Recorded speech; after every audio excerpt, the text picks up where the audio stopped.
Yo, what up, family? What up, YouTube? How y'all doing today? Today, I think I'm gonna do a story time. It's a traumatic time in my life. Let's see.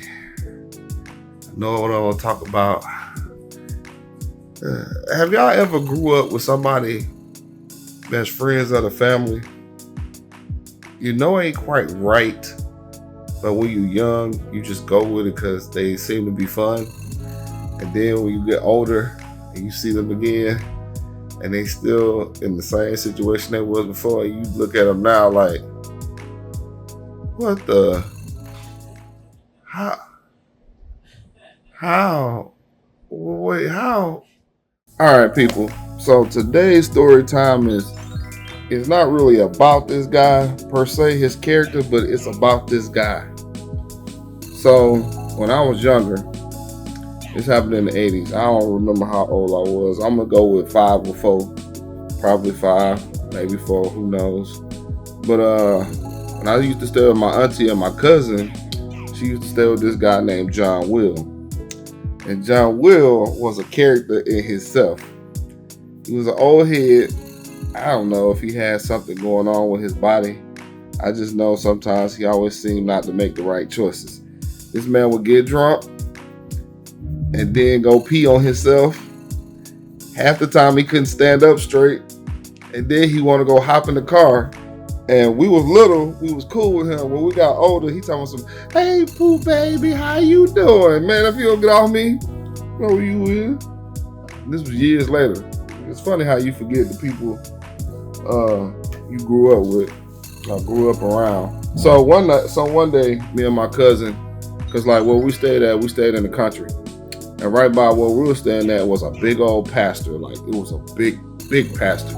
But the grass was always beautiful. I don't think I ever remember seeing brown spots in the grass. I think it's just beautiful greenery, just beautiful. So one day, we go out there, me and my cousin, and we go out there with John Will, and John Will was out there, and he go to feed the dog. So he go get some food, dog food, put the dog food in the bowl, and say, now I know this is gonna look weird, but he put the dog food right up under the dog face. So say this is the dog, he put it under the dog face, and the dog had his head in the bowl he was eating. And we just sitting there looking at the dog, and out of nowhere, this man pull out a pistol, put it to the top of the dog's head, and bah! Why the dog ain't moving no more, man? What's going on? It had like a pea-size, I would say, like back in the days, anybody who shot BB guns and pellet guns know this. It was like a BB size hole right in the top of the dog head. And the dog didn't move no more, and the blood was just trickling out. And it was trickling out from under his chin, and me and like my cousin saw it, and he was just like, he shot the dog, okay, let's go back. And he just walked off, and I was just shocked. I was like, damn, what in the world? I ain't never seen nobody do that. And I'll tell you, like I said, I was like 4 or 5. Man, that traumatized me for a while. Like, it's funny because I was thinking about that the other day when I was thinking about the whole what people do to animals when they don't want them no more. Some people kill them.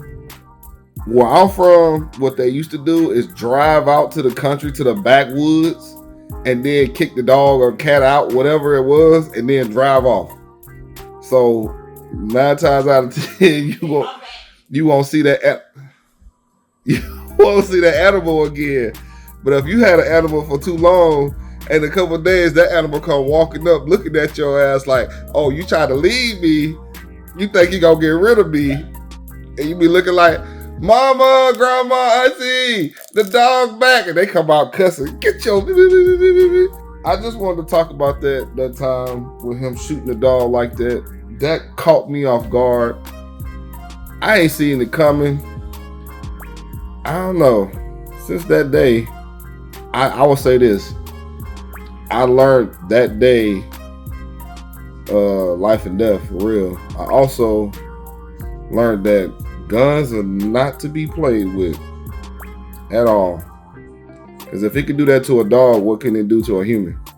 And this is before I got old enough to know what that would do. But anyway, thank you for watching. This has been my story time. Y'all have a good one. Till then, catch you in the next one.